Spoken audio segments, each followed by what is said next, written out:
Wala siya sa pwesto niya. Wow! Tinding is back! Live in Manila!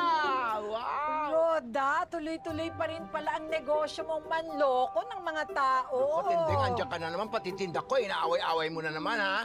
Sino ba yung kasama mong pagkaganda-ganda? Amo ko, si Senyorita Catherine, si Roda. Good afternoon po.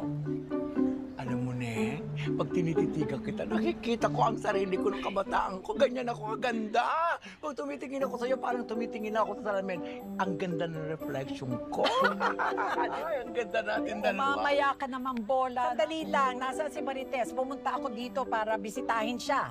Ay, hahanapin niya rin si Tanggol. Ano? Hahanapin si Tanggol? Bakit? Hindi mo ba alam? Hindi.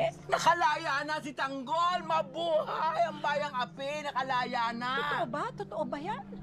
Oo, nagbabagong buhay na nga eh. Opo, Aling Tinding. Siya nga lang po ang nakalaya sa tropa eh. Ay, ba't siya hinahanap ni Marites? Hindi na siya doon nakatira, nakabukod na siya.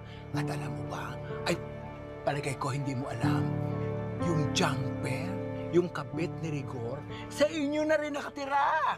Anong pinagsasasabi mo, Roda?